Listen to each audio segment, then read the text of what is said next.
उब्रे के बाद खबर पश्चिम बंगाल से। बंगाल में जन्म मृत्यु प्रमाण पत्रों की दोबारा जांच के फैसले ने सियासी हलकों में भी हलचल तेज कर दी है। सरकार इसे अवैध घुसपैठ और फर्जी दस्तावेजों के खिलाफ एक बड़ा अभियान बता रही है, जबकि विपक्ष इस मुद्दे पर सरकार की मंशा और प्रक्रिया पर सवाल उठा रहा है। पश्चिम बंगाल सरकार ने साफ कर दिया है कि 1997 से बाद से लेकर अब तक सभी जन्म मृत्यु प्रमाण पत्रों की दोबारा से जांच की जाएगी।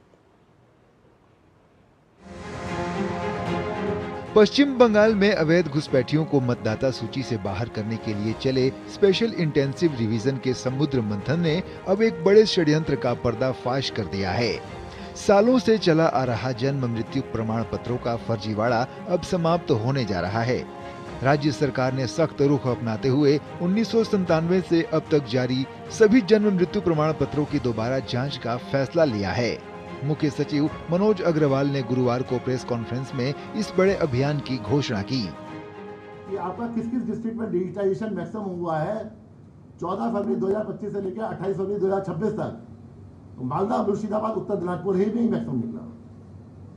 प्राय आपके 50% जो इशू हुआ है वहीं से इशू हुआ है। और सेम डेटा आया जब हमने एडजुडिकेशन हुआ। 60 लाख जो एडजुडिकेशन केस दिए है उसमें प्राय 30 लाख इन 3 डिस्ट्रिक्ट के थे और एसआईआर में सबसे कम कटे इन्हीं डिस्ट्रिक्ट्स में। मतलब इन डिस्ट्रिक्ट्स में डॉक्यूमेंट तैयारी हो गए थे, जिनको एसआईआर में एक्सेप्ट हो गया जो डॉक्यूमेंट में थे, पर एक्चुअली गलत निकले जब जुडिशियल स्क्रूटनी हुई, एक्चुअली गलत निकले जो हमने चेक किया। एसआईआर प्रक्रिया के दौरान सबसे ज्यादा फर्जी जन्म प्रमाण पत्र बांग्लादेश सीमा से सटे 3 जिलों मुर्शिदाबाद, उत्तर दिनाजपुर और मालदा जिले में मिले। इन 3 जिलों से ही 60 लाख मामलों के एडजुडिकेशन में 30 लाख मामले जुड़े थे। ऐसे में जिलावार आंकड़े बेहद चौंकाने वाले हैं। बात मुर्शिदाबाद की करें तो यहाँ 2,40,755 फर्जी जन्म प्रमाण पत्र जारी किए गए हैं। उत्तर दिनाजपुर में 1,53,658 फर्जी जन्म प्रमाण पत्र का मामला सामने आया है। वहीं बात मालदा की करें तो यहाँ से 1,48,877 फर्जी जन्म प्रमाण पत्र जारी करने के आंकड़े सामने आए हैं। इस गंभीर मुद्दे पर मुख्य सचिव मनोज अग्रवाल ने साफ कर दिया है कि कोई भी अवैध विदेशी नागरिक राज्य में नहीं रह सकेगा। एसआईआर के दौरान सामने आए तथ्यों के आधार पर सरकार अब पूरे सिस्टम को साफ करने का बीड़ा उठा चुकी है। एसआईआर प्रक्रिया के दौरान मिले साक्ष्यों पर नजर डालें तो साल 2025 में फर्जी जन्म प्रमाण पत्र जारी करने के आंकड़ों में बेतहाशा वृद्धि देखी गई।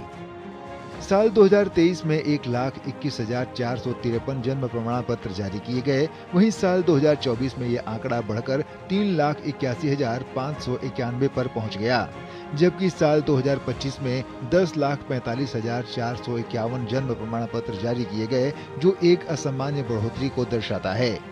वहीं साल 2026 में भी 5,12,632 जन्म प्रमाण पत्र जारी किए गए हैं।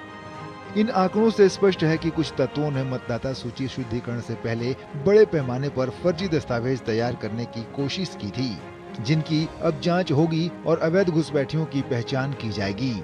पश्चिम बंगाल सरकार ने साफ कर दिया है कि 1997 से अब तक के सभी जन्म मृत्यु प्रमाण पत्रों की दोबारा जांच की जाएगी। जांच के आधार पर एक अद्यतन डिजिटल डेटाबेस तैयार किया जाएगा। यह डेटाबेस केंद्र सरकार के पोर्टल से भी जोड़ा जाएगा।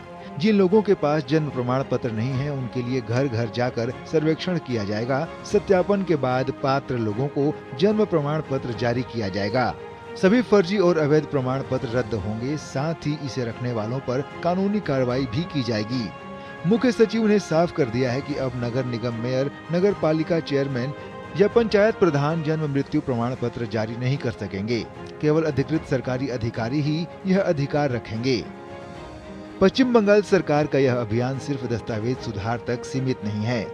यह राज्य की सुरक्षा, जनसांख्यिकीय संतुलन और लोकतंत्र की पवित्रता को बचाने की दिशा में एक निर्णायक कदम है। कोलकाता से सौरभ दत्ता की रिपोर्ट, डीडी न्यूज।